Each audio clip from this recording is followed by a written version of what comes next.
안녕하세요, 햄동입니다. 오늘 소개해드릴 차는 현대 아반떼입니다.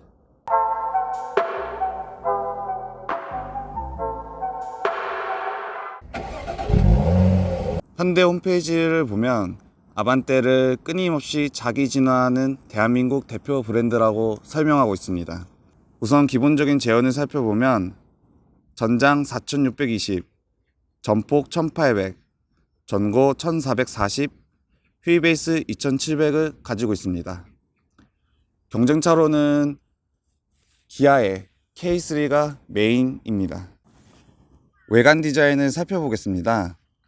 현대차 홈페이지에서 보면 아반떼의 디자인을 어디서나 존재감이 드러나는 감각적인 디자인이 당신에게 멋스러운 일상을 선사합니다라고 말하고 있습니다.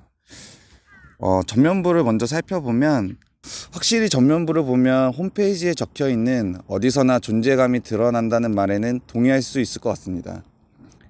처음 아반떼를 보고 드는 생각은 약간 장난감 차처럼 생겼다입니다. 삼각대라는 별명을 만든 헤드램프의 디자인이 확실히 매우 강렬합니다. 안개등 쪽 범퍼의 형상도 기존 아반떼는 곡선 위주의 디자인이었는데 이번 아반떼는 각을 만들어 놓았습니다. 덕분에 전반적으로 전면부가 날카로운 이미지입니다. 제가 디자인 안목이 떨어져서 그런지 라디에이터 그릴에 침범한 저 헤드램프의 크롬 라인이 라디에이터 그릴과 조화를 이루는 게 아니라 오히려 오게티처럼 약간 눈에 띄는 것 같습니다. 측면부로 넘어오면 헤드램프가 휀더까지 이어지지 않고 짧게 마무리되어 있습니다. 그래서 굉장히 차가 조금 기존 아반떼 대비 작아 보입니다. 기존 아반떼의 경우 헤드램프가 휀더 쪽까지 길게 디자인 처리가 되어 있어서 차가 커 보였던 거와 정반대인 것 같습니다. 그리고 후드 라인이 좀 동그랗게 떨어져서 약간 차가 뭉툭한 느낌을 주고 조금 어벙벙해 보이기도 합니다. 나머지 캐릭터 라인이나 다른 요소들은 크게 눈에 띄는 것 같지는 않습니다. 제가 아반떼 디자인 중에 개인적으로 가장 마음에 드는 것은 휠 디자인입니다. 아반떼 스포츠를 포함해서 지금 여기에 장착된 17인치 휠이 가장 이쁜 것 같습니다. 마지막으로 후면부를 살펴보면 차가 약간 화나 있는 것 같습니다. 테일램프가 화살촉처럼 꺾여 있는 형태로 트렁크 쪽으로 경사져서 날카롭게 들어와 있어 가지고 꼭 화가 나 있는 것처럼 보이는 이미지입니다. 개인적으로 약간 중국 스타일의 느낌이 듭니다. 좀 달라진 부분은 기존 아반떼와 달리 번호판을 범퍼 쪽으로 내려서 트렁크가 커 보이는데 이 허전함을 아반떼라는 레터링으로 조금 메꾼 것 같습니다. 아반떼 디자인을 정리하면 전반적으로 이번 아반떼는 약간 장난감 같습니다. 그 얘기는 기존 아반떼 디자인에서 느낄 수 있었던 고급감이 많이 사라진 것 같습니다. 대신 이미지가 날카롭게 바뀌어서 마치 차가 날렵하고 날쌘 느낌이 듭니다. 마지막으로 존재감만큼은 슈퍼카처럼 눈에 띄는 것 같고 한번 보면 강한 인상이 남습니다. 좀 특이한 거는 사진으로 봤을 때는 정말 이게 뭐지 싶은데 실차를 보면 나름 적응하는 것도 있고 그 정도로 악평이 많을 정도의 디자인은 아닌 것 같습니다. 트렁크를 살펴보면 우선 트렁크 여는 버튼은 이 버튼을 누르면 열립니다. 이게 스마트 초이스 트림이라 기본적으로 전동식이 아니고 또 이제 다시 닫을 때는 이 부분을 당겨 가지고 닫으면 되는 구조입니다. 트렁크를 보면 준준형급 치고는 굉장히 트렁크가 넓은 것 같습니다. 골프백도 요 구간으로 해서 넣으면은 넣을 수 있을 것 같고 기본적으로 굉장히 단촐한 구성입니다. 다만 아무래도 차급이다 보니까 이제 트렁크 윗면은 조금 뭐 깔끔하게 마감이 안 돼 있고 그대로 철판이 노출되어 있는 것 같습니다. 그래도 등이라도 넣어줘서 밤에서 볼 때, 밤에 이제 트렁크를 열 때 좀 어느 정도 활용은 할 수 있을 것 같습니다. 여기를 열어보면 스페어 타이어는 없지만 기본적으로 타이어 키트 수리 등에 정비할 수 있는 공구와 그리고 좀 수납할 수 있는 공간이 있어서 활용할 수 있을 것 같습니다. 다만 여기도 마찬가지로 이렇게 마감이나 이런 거는 깔끔하게 되어 있지는 않습니다.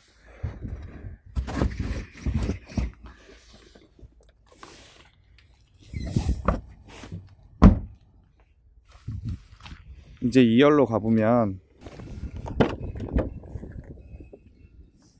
일단 도어 쪽에 보면 특별한 뭐 장식이나 이런 건 없고, 이제 이 도어 핸들에 있는 크롬이랑 이제 도어 트림에 있는 크롬이 쭉 연결되어 있어서 좀 넓어 보이게 하는, 와이드해 보이는 그런 효과를 좀 가져가고 있는 것 같습니다.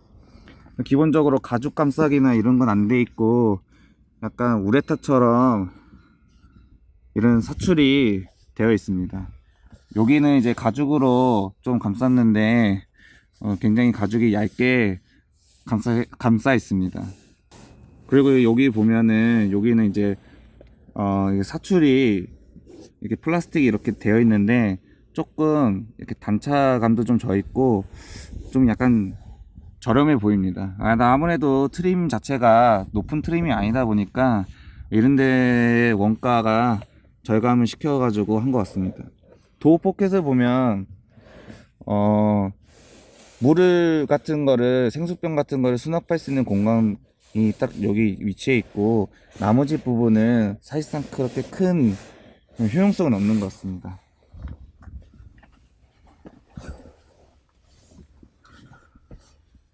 2열에 타보면 확실히 레그룸이나 이런 발 공간 같은 경우는 굉장히 여유롭습니다.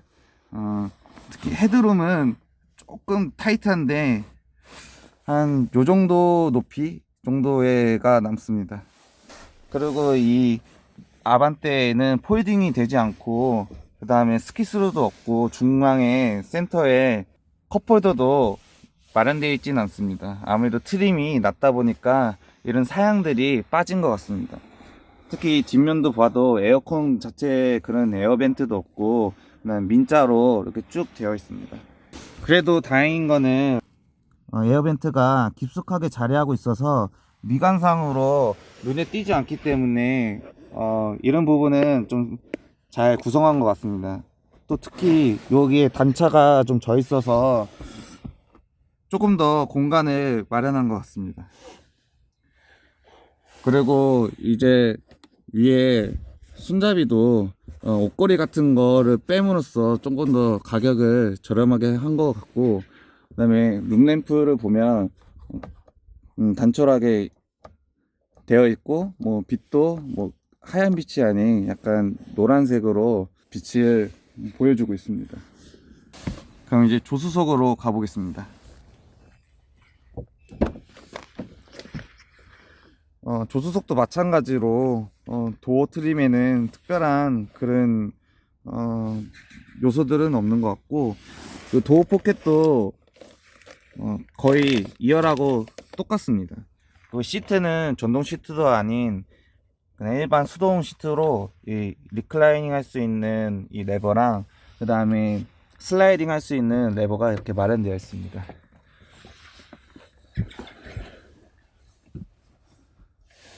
글로벌 박스를 열면 뭐 적당한 용량으로 기본적인 구성 같이 되어 있습니다. 선바이저를 내리면 이젠 트림이 저가 사양이다 보니까 이 등이 좀 삭제된 것 같습니다. 그리고 이 선바이저가 좌우로 연장이 되는 사양은 아닙니다. 그럼 이제 운전석으로 가보겠습니다. 이 연료 도어는 푸시로 해서 눌러가지고 여는 타입은 아니고, 안에서 이 레버를 당겨서 여는 타입입니다.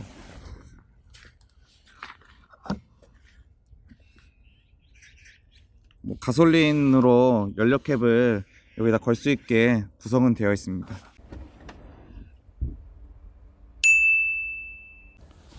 운전석에 가보면 그래도 락을 해제할 수 있는 버튼은 있습니다. 그리고 이제 스마트 키로 열기는 열지만 만약에 스마트 키가 방전이 났을 때 또 열 수 있는 이 열쇠 구멍이 약간 노출되어 있는 게 약간 아쉽습니다. 이제 저가 사양이다 보니까 그래도 미러는 아웃사이드 미러는 전동으로 폴딩 할 수 있게 버튼이 구성되어 있고, 그 다음에 이제 윈도우는 딱 운전석만 파워로 구성되어 있습니다. 마찬가지로 시트도 이제 리클라인에 그 다음에 슬라이딩도 돼 있고, 거기다가 이제 시트 포지션을 조금 낮추고 높일 수 있는 레버가 준비되어 있습니다.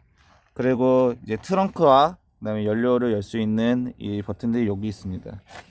페달은 펜던트 페달로 마련이 되어 있고, 이제 한번 타보면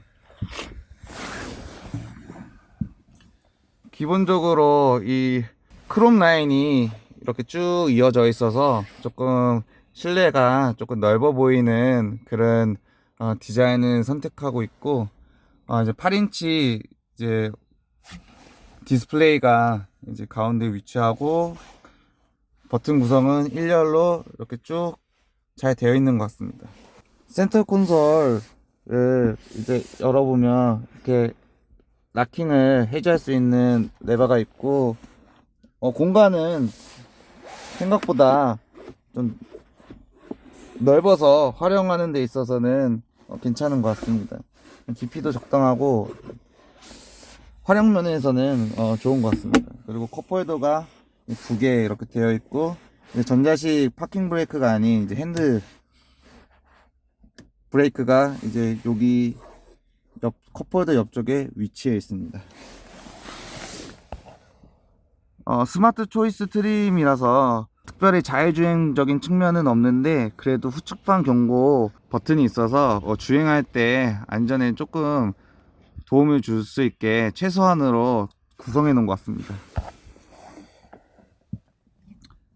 스티어링 휠을 보면 일단 열선 스티어링 휠이 아닌 그냥 가죽 감싸기가 안 돼 있기 때문에 열선 스티어링 휠은 아닙니다. 그리고 이제 음성인식과 모드 그 볼륨 조절할 수 있는 버튼들이 좌측에 스포크에 위치되어 있고, 우측은 거의 자율주행의 버튼들이 위치해야 되는데, 이제 트림이 사양이 없는 사양이다 보니까 이렇게 일자로 텀블러만 이렇게 있고, 메뉴와 그 다음 OK 버튼이 이렇게 큼직하게 자리하고 있습니다.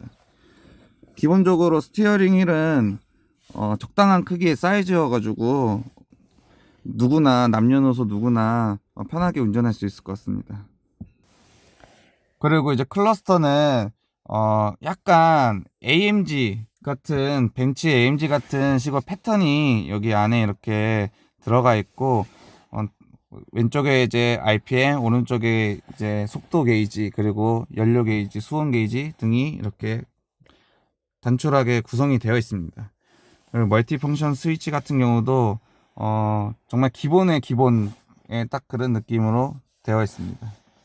클러스터를 보면 이제 연비 정보나 이런 거리 정보, 그 다음에 속도, 그 다음에 드라이브 모드를 볼 수 있는 이런 메뉴들과 내비게이션을 켰을 때 보여주는 그런 창, 그리고 이제 타이어 공기압 등의 주행의 안전을 위한 창, 그리고 설정할 수 있는 창으로 구성되어 있습니다.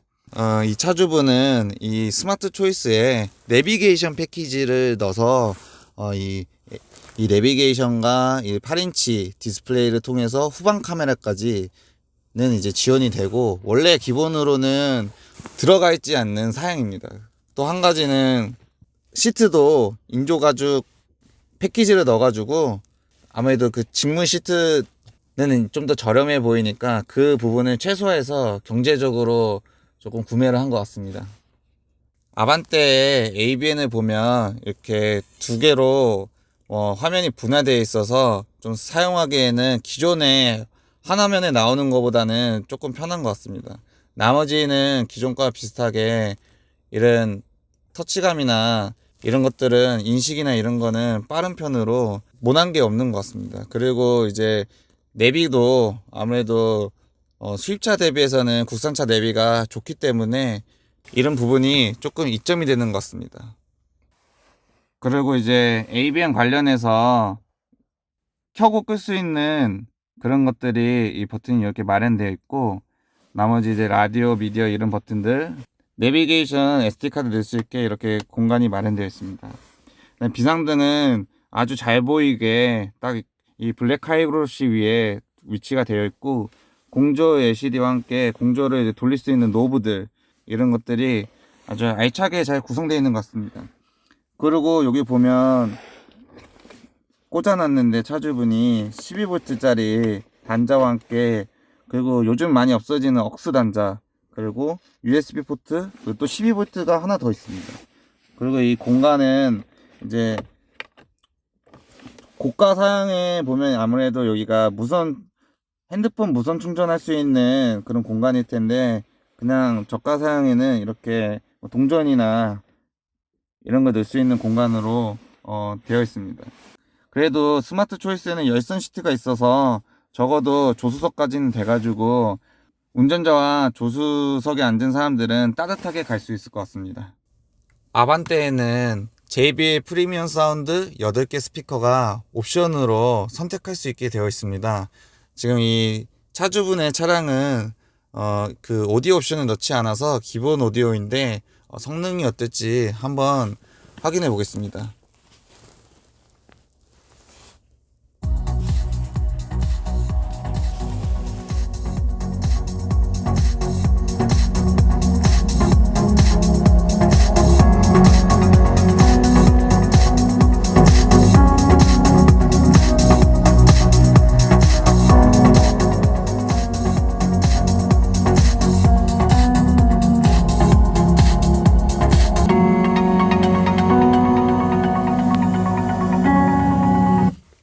스피커를 들어보면 이 사운드 자체가 기본적으로 출력이 높은 그런 스피커는 아니어서 볼륨을 맥시멈까지 올려볼 수 있을 정도로 출력은 조금 약합니다.